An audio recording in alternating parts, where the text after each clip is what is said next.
Alright guys, this is an update to my home networking setup. Just got a few components and I just want to show some stuff. I've been messing around a lot with the software, learning a bunch of stuff about networking as well. So number one is I got a CyberPower 825 VA. So it's an 825 volt amp UPS. It's back here. I have these two that I've showed before. So basically I have the pfSense box hooked up to there. This actually pulls the least power, other than my netbook. It pulls the least power on the network. So that's why I have it hooked up there. It's the largest battery, so this would stay up the longest. This is also my firewall, so I want this to stay up the longest because without that, everything else is fairly useless because they can't hook up online. So this is how it works basically. I have this guy. This guy will last the longest, truly, because it has a 3-hour battery life. This one probably is around an hour on this Atom D525 motherboard. And I also have the USB hooked up to it, so it's monitoring it. I set that up in pfSense. You just got the NUT package, which is a network UPS monitoring tool. Set that up. It took a little bit of work to get that set up, but that's working. So I'm monitoring the UPS, and I have the Chinga monitoring the UPS from there. So yeah, so I have these two hooked up to the largest UPS. I have the web server hooked up to the second largest UPS, so this would stay up the longest. Now, I do have a video before that talking about web server redundancy, and basically even if this goes down, I'm still going to serve those pages. The thing is, they're going to be static, so MySQL database isn't going to work because it's running on there. So basically I have a static version of the site anyway, so even when this guy goes down, so until this guy goes down, my websites are still going to be up. They'll just be static versions. So yeah, that's that UPS. And then this one, which is the largest battery hog, still not much. It's only a E350 motherboard. Those are super. They're almost like atoms in the amount of power they draw. It does have like 6 hard drives in there, so. But it's still, the hard drives don't take much power. They're 5400 green drives, 5400 RPM green drives, so not much power at all. That's on the 450 volt amp. I don't know what the life on that is. It's probably around 25-30 minutes. So this guy would be the first guy to go out.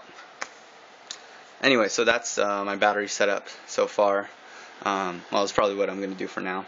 Okay, let me show the next thing I got.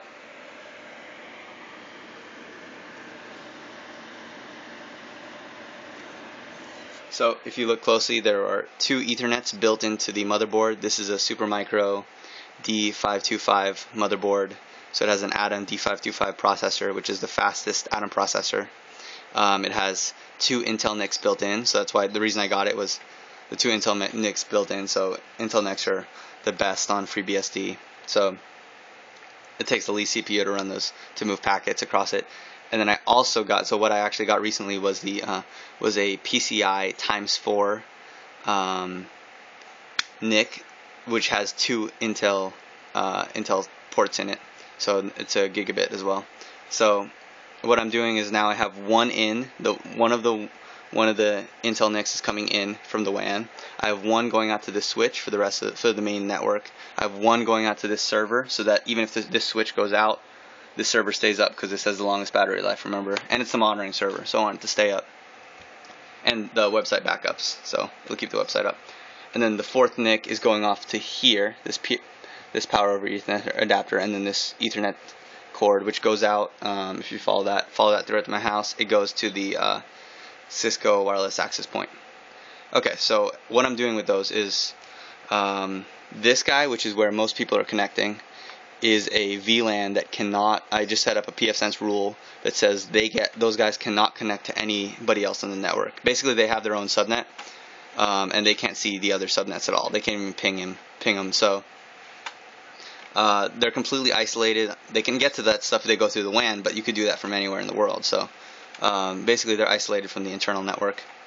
The wireless is. Now I set up a rule for my laptop, which I just copy over the MAC address and set up a static address for my laptop. You can do that really easily in pfSense. Just go under DHCP and set up a static address for your MAC address. So even on Wi-Fi, those guys can have static IP addresses. And then I set up a rule for him that's a higher priority than the block rule, which is a pass rule. So my laptop can see the internal network, but nobody else's laptop, nobody's phone, anybody on Wi-Fi cannot connect to the internal network. So that's what I set up recently. It was a little bit of pain to set up, but actually it wasn't that hard. It took me about 2 hours. Once you get that set up, it's really simple to set up multiple NICs and VLANs and everything in pfSense. I really recommend you do it if you can afford getting another NIC. This NIC was around, it sells for around 120 to 130. I bought it for like 75 on eBay. I think it was refurbished or used or something, but works perfectly. No, it was refurbished, yeah. It works perfectly, and two extra gigabit slots that are Intel NICs, which run really well in FreeBSD. I mean, what else could you ask for? That works perfectly. So now another thing I wanted to show is this. You can get this for about 20 bucks on Amazon. I really recommend it. It's a power over Ethernet injector. So this is going directly to my wireless access point. So even in the other part of the house, even if the power goes out in the other part of the house, as long as these batteries are still going, this is hooked up to one of the batteries, and wireless is going to still be up because the wireless access point is only powered by Ethernet. So that's what I got. Those are one of the things I got recently, was this power over Ethernet adapter. It's about 20 bucks, and it makes it so that it also helps that that wireless access point is less likely to get surges or anything, because these batteries pretty much stop any surges from getting through. They have surge protectors and the battery, so overall it works really well. Yeah, so on the hardware, that's pretty much what I've done. On the software side of things, I've been messing around with FreeNAS 8.2. It's in beta 2 right now. They have the initial version of the plugin system set up. It's pretty much ready. I started messing around with writing some plugins. So if you look on the FreeNAS 8 forums, look for this, search for like the SAB, NZBD, Sickbeard, Couch Potato, and Headphones plugins. You can find all those there. I left my source code up on there.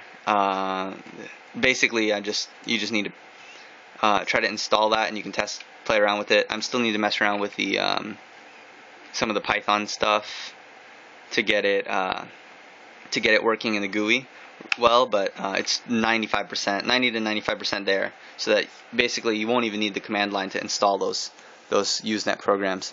Once I get that done, I've been a little bit busy the last few days, but once I get that done, I'm going to work on a Nagios plugin, so that way I can monitor this FreeNAS box with here. I was already doing it before, but this way I can monitor it without command line stuff. It just will all be from the GUI, so that way in the future, when I use it, when other people use it, they can install the Nagios plugin really easily. So that's what I've been working on, the Usenet plugin and Nagios plugin. I've also been messing around with I made a Nagios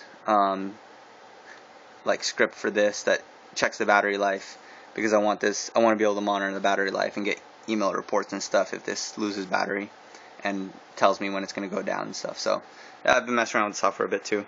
That's pretty much it for my home server setup. I hope you enjoyed this video, and if you have any questions, just ask me. I haven't been working on my website very much and documenting all this stuff. I've been documenting it myself, but I haven't posted online. I've just been way too busy trying to get everything working, and I also had finals week last week, so that's pretty much it. I'll probably mess around with my website again in a couple of weeks, because I've just been way too busy working on stuff. I still have a lot of other projects to work on as well. So hope you enjoyed this video, and I'll see you guys later.